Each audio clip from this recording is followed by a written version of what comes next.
श्री रामचंद्र जी समस्त संसार को शरण देने वाले हैं। श्री राम के बिना दूसरी कौन सी गति है।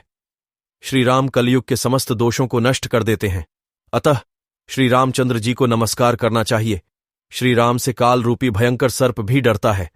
जगत का सब कुछ भगवान श्री राम के वश में है। श्री राम में मेरी अखंड भक्ति बने रहे। हे राम, आप ही मेरे आधार हैं।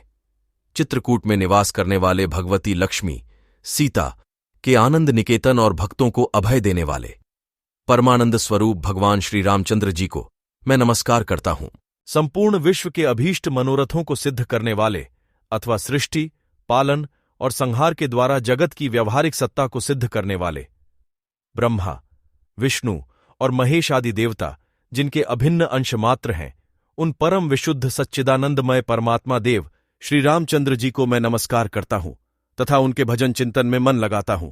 ऋषियों ने कहा, भगवन, आप विद्वान हैं, ज्ञानी हैं।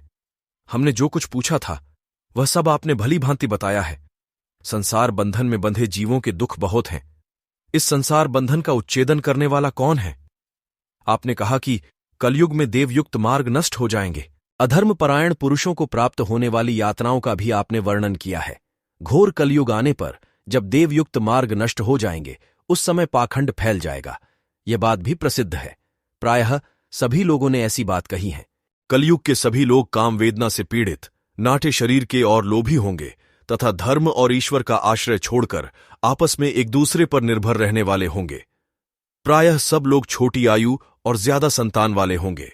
उस युग की स्त्रियां अपने ही शरीर के पोषण में तत्पर और वैश्याओं के समान आचरण में प्रवृत्त होंगी। वे अपने पति की आज्ञा का अनादर करके सदा दूसरे के घर आया जाया करेंगी।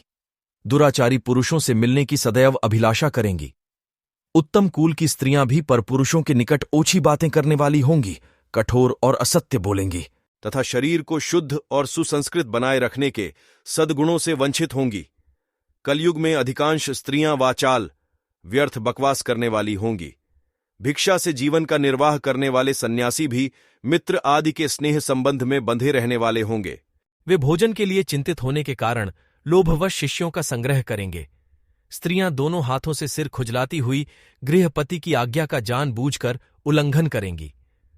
जब ब्राह्मण पाखंडी लोगों के साथ रहकर पाखंडपूर्ण बातें करने लगे, तब जानना चाहिए कि कलयुग खूब बढ़ गया है। ब्राह्मण, इस प्रकार घोर कलयुग आने पर सदा पाप परायण रहने के कारण जिनका अंतःकरण शुद्ध नहीं हो सकेगा, उन लोगों की मुक्ति कैसे होंगी? मुनिश्रेष्ठ सूत जी, इन सारी बातों पर आप पूर्ण रूप से प्रकाश डालिए। आपके वचनामृत का पान करने से किसको संतोष नहीं होता है।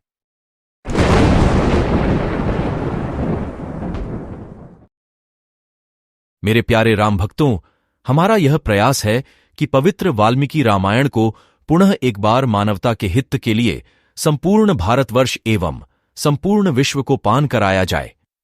हमारा प्रयास अगर आप सबको सराहनीय लगे तो कृपया करके इस पवित्र ग्रंथ को ज्यादा से ज्यादा लोगों तक पहुंचाए, ताकि हमें और भी ऊर्जा प्राप्त हो। कृपया लाइक, कमेंट, शेयर और सब्सक्राइब करके बेल आइकॉन दबाना ना भूले, ताकि आप सब इस पवित्र वाल्मीकि रामायण का पान कर सके, जो कि अध्यायबद्ध तरीके से आप सभी को परोसने का हमारा प्रयास है। जय श्री राम।